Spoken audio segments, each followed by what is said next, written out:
For classes राजा खेड़ा में आप सबका स्वागत है। तो हमारी बीएसटीसी सीरीज जिसमें हम राजस्थान जीके के महत्वपूर्ण क्वेश्चनों को क्या कर रहे हैं, प्रैक्टिस कर रहे हैं। आज भी हम राजस्थान इतिहास के 50 महत्वपूर्ण क्वेश्चनों को हल करेंगे जो बीएसटीसी के लेवल के हैं। इसमें हम क्वेश्चनों को ज़्यादा हार्ड नहीं रखेंगे, सिर्फ वो लेवल होगा वो होगा सिर्फ बीएसटीसी के लेवल का। मतलब बीएसटीसी में जैसे क्वेश्चन आते हैं हम उस लेवल के क्वेश्चनों को क्या करेंगे, प्रैक्टिस करेंगे। 50 क्वेश्चन है, आप भी अपने क्वेश्चनों को हल करो। आपका जितना स्कोर बन रहा है आप उतना स्कोर अपने कमेंट में बता के जाना, ठीक है। हम हल करते हैं। पहला क्वेश्चन देखते हैं। राजस्थान में गुज्जर प्रतिहार वंश की राजधानी कहाँ थी? तो राजस्थान में गुज्जर प्रतिहार वंश की राजधानी अजमेर, कन्नौज, रणथंभौर, चित्तौड़। तो कौन सी थी? कन्नौज। इसका राइट आंसर क्या होगा? कन्नौज। दूसरे क्वेश्चन की तरफ बढ़ते हैं। चौहान वंश का संस्थापक माना जाता है। चौहान वंश का संस्थापक कौन माना जाता है? अजयपाल, वासुदेव, विग्रहराज, पृथ्वीराज। तो कौन माना जाता है? वासुदेव। बिजोलिया अभिलेख है उसके अनुसार चौहान वंश का संस्थापक वासुदेव को माना जाता है, ठीक है। अगला क्वेश्चन देखते हैं। अजमेर नगर के संस्थापक अजमेर नगर की स्थापना किसने की थी? तो अजमेर नगर की स्थापना किसने की थी? अजयराज ने की थी, ठीक है।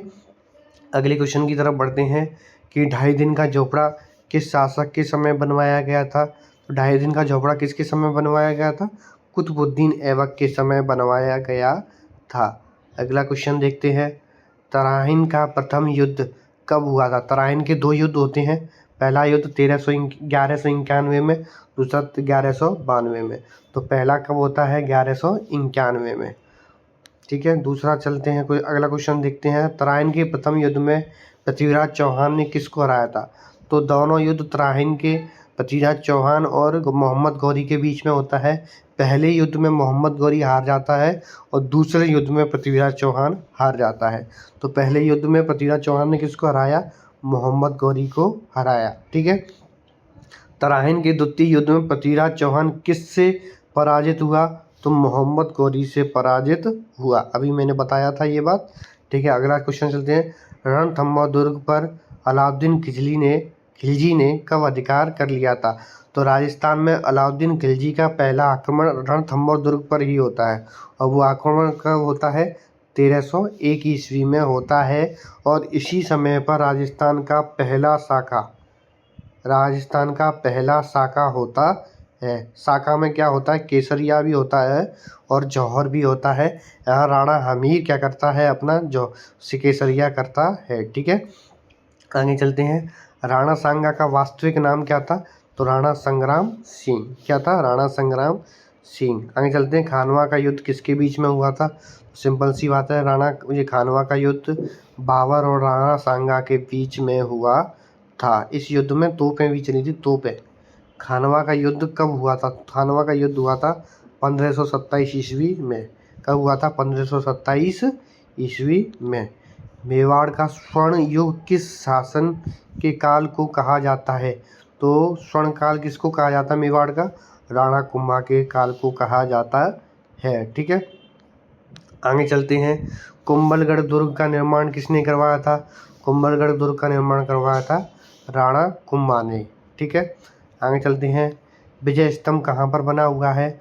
तो विजय स्तंभ बना हुआ है चित्तौड़गढ़ जो दुर्ग है उसके अंदर बना हुआ है। तुम्हें सबको पता है जब मालवा पर आक्रमण किया था सारंगपुर युद्ध में विजय के पश्चात कुंभा ने इस विजय स्तंभ को बनवाया था, ठीक है।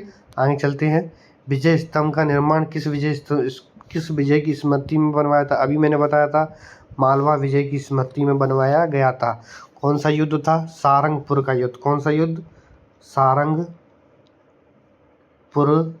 का युद्ध।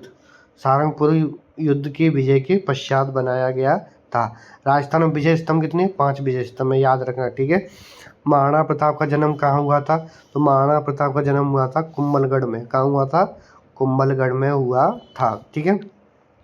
हल्दी घाटी का युद्ध कब हुआ था? तो हल्दी घाटी का युद्ध हुआ था 1576 में। कब हुआ था? 1576 में हल्दी घाटी का युद्ध हुआ था, ठीक है। आगे चलते हैं। हल्दी घाटी युद्ध में अकबर की ओर से सेना का नेतृत्व किसने किया था? हल्दी घाटी युद्ध में अकबर की ओर से सेना का नेतृत्व किया था मान सिंह ने। किसने किया था? मान सिंह ने किया था। ठीक है, आगे चलते हैं। महाराणा प्रताप के घोड़े का नाम क्या था? ये तो सबको ही पता है, चेतक। क्या नाम था? चेतक। चित्तौड़ का तीसरा साका किसके समय हुआ था? तीसरा साका होता है अकबर के समय पर। किसके समय पर? अकबर के समय पर। उदयपुर नगर की स्थापना किसने की थी? तो उदयपुर नगर की स्थापना कुंभा उदय सिंह, महाराणा प्रताप, अमर सिंह, तो किसने की थी? उदय सिंह ने की थी। राजस्थान में भक्ति आंदोलन की प्रमुख कवित्री पूछ रहा है। कौन पूछ रहा है? कवित्री कौन थी? तो कौन थी इसमें से? सहजबाई, मीराबाई, दयाबाई, कर्माबाई। तो इसमें सही आंसर होगा मीराबाई। ठीक है, आगे चलते हैं। मीराबाई किसकी उपासक थी? मतलब उपासक का मतलब किसकी पूजा करती थी? किसकी पूजा करती थी? शिव की, राम की, कृष्ण की, गणेश की। तो किसकी पूजा करती थी वो? गणेश की, वो कृष्ण की पूजा करती थी। आगे चलते हैं। मीराबाई का जन्म कहाँ हुआ था? तो देखो, मीराबाई का जन्म तो कहाँ पर हुआ था? कुर्की पाली में हुआ था, लेकिन उनका लालन पोषण कहाँ पर हुआ था? मेड़ता में हुआ था। क्वेश्चन आ जाए, उनका लालन पोषण कहाँ पर हुआ था? तो मेड़ता में हुआ था। ठीक है, और उनकी जन्म कहाँ हुआ था? कुर्की में हुआ था। ठीक है, आगे चलते हैं। राजस्थान के सूफी संत ख्वाजा मोइनुद्दीन चिश्ती की दरगाह कहाँ पर बनी हुई है? जयपुर, अजमेर, नागौर, टोंक। तो फेमस है ये तो। कहाँ पर बनी हुई है? अजमेर में बनी हुई है। ठीक है, आगे चलते हैं। अकबर ने चित्तौड़ पर आक्रमण कब किया था? तो अकबर ने चित्तौड़ पर आक्रमण किया था 1576 में किया था। ठीक है, कब किया था? 1576 में क्या था। आगे चलते हैं। जयपुर नगर की स्थापना किसने की थी? जयपुर नगर की स्थापना की थी सवाई जयसिंह द्वितीय ने। किसने की थी? सवाई जयसिंह द्वितीय ने की थी। जयपुर नगर की स्थापना कब हुई थी? ये अच्छा क्वेश्चन है। जयपुर नगर की स्थापना हुई थी 1727 ईस्वी में हुई थी। ठीक है, जंतर मंतर का निर्माण किसने करवाया था? जंतर मंतर का निर्माण करवाया था मान सिंह, सवाई जयसिंह द्वितीय, प्रताप सिंह, माधव सिंह। इसका सही उत्तर होगा सवाई जयसिंह द्वितीय ने करवाया था। राजस्थान का कौन सा शासक खगोल शास्त्र के लिए प्रसिद्ध है? खगोल शास्त्र का मतलब होता है जो ये ग्रह फ्रह होते हैं, नक्षत्र होते हैं, इनसे संबंधित जानकारियों के लिए प्रसिद्ध हो। तो राणा कुंभा, सवाई जयसिंह द्वितीय, मानसिंह, अजयपाल। देखो, जंतर मंतर है वो खगोल शास्त्र के हिसाब से ही बनाया हुआ है, और ये खगोल शास्त्र के हिसाब से जो जंतर मंत्र है वो बनवाया था सवाई जयसिंह द्वितीय ने। तो ये सवाई जयसिंह द्वितीय है वो खगोल शास्त्र के लिए क्या है? फेमस है, प्रसिद्ध है। तो इसका सही उत्तर क्या होगा? सवाई जयसिंह द्वितीय। ठीक है, अगले क्वेश्चन की तरफ चलते हैं। हवा महल का निर्माण किसने करवाया था? ये मैंने तुम्हें कल की वीडियो में भी बताया था। हवा महल का निर्माण किसने करवाया था? सवाई प्रताप सिंह ने करवाया था। किसने करवाया था? सवाई प्रताप सिंह ने करवाया था। अगला क्वेश्चन देखते हैं। राजस्थान में अंग्रेजों के साथ सबसे पहले संधि किसने की थी? तो राजस्थान में सबसे पहले अंग्रेजों के साथ संधि की थी अलवर ने। फिर उसके बाद संधि करता है भरतपुर। और याद रखना, सबसे पहले संधि तोड़ी किसने थी? तो भरतपुर के राजा रणजीत सिंह ने ही अंग्रेजों के साथ सर्वप्रथम संधि तोड़ी थी। ठीक है, और की किसने थी? अलवर ने की थी। आगे चलते हैं। राजस्थान में 1857 की क्रांति प्रारंभ कहाँ से माना जाता है? तो राजस्थान में 1857 की क्रांति का प्रारंभ कहाँ से माना जाता है? नसीराबाद छावनी से माना जाता है। 28 मई से चालू हो गई थी। कब से? 28 मई से। 6 छावनियाँ हैं, जिसमें से सिर्फ 4 छावनियों में क्या हुई थी? क्रांति हुई थी। ठीक है, आगे चलते हैं। 1857 की क्रांति के दौरान कोटा में विद्रोह का नेतृत्व किसने किया था? तो जयदयाल ठाकुर, कुशल सिंह, मेहराब खां, उपरोक्त सभी। देखो, जयदयाल भी है इसका उत्तर और मेहराब खां भी है, लेकिन कुशल सिंह नहीं है।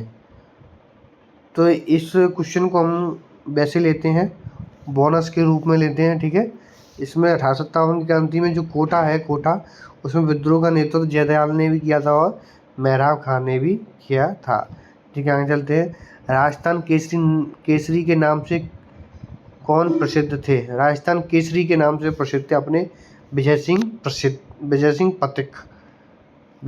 प्रसिद्ध। बिजोलिया किसान आंदोलन का नेतृत्व किसने किया था?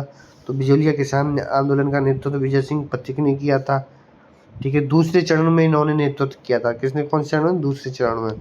राजस्थान सेवा संघ की स्थापना किसने की, तो राजस्थान सेवा संघ की स्थापना किसने की, अपने विजय सिंह पथिक ने की थी। ठीक है। प्रजामंडल आंदोलनों का मुख्य उद्देश्य क्या था, प्रजामंडल आंदोलनों का मुख्य उद्देश्य था अंग्रेजों का समर्थन बिल्कुल नहीं, किसानों का शोषण बिल्कुल नहीं, जन अधिकारों की प्राप्ति बिल्कुल। इसका सही उत्तर क्या होगा, जन अधिकारों की प्राप्ति। आगे चलते हैं। राजस्थान का एकीकरण कितने चरणों में पूरा हुआ, तो राजस्थान का एकीकरण कितने चरणों में पूरा हुआ, 7 चरणों में पूरा हुआ। ठीक है। आगे चलते हैं। राजस्थान संघ का उद्घाटन किसने किया, तो राजस्थान संघ का उद्घाटन किया सरदार पटेल ने किया। ठीक है।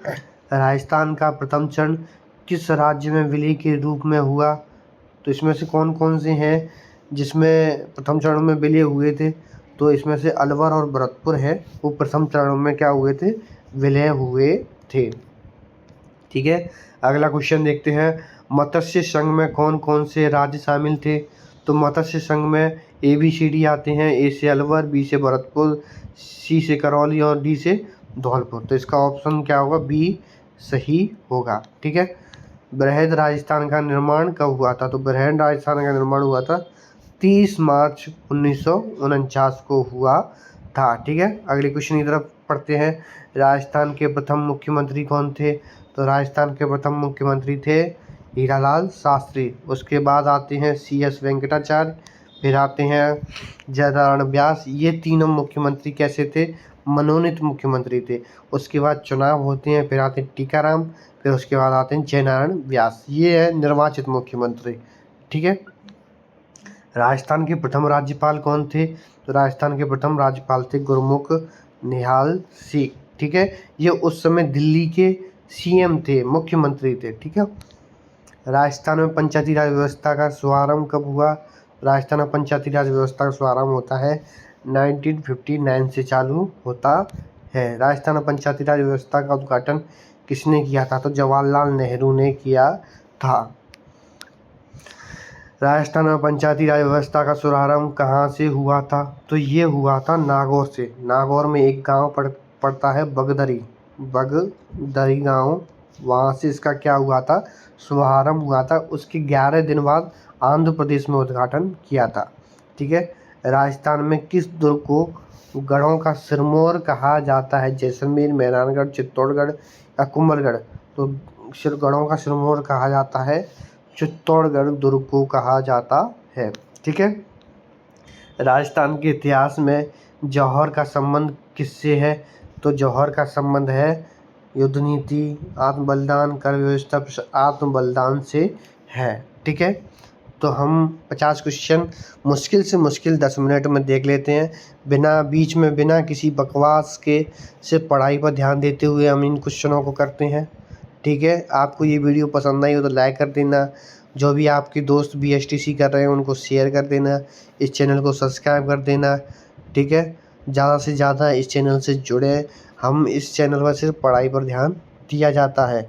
धन्यवाद। जयपुर क्लासेस की तरफ से धन्यवाद।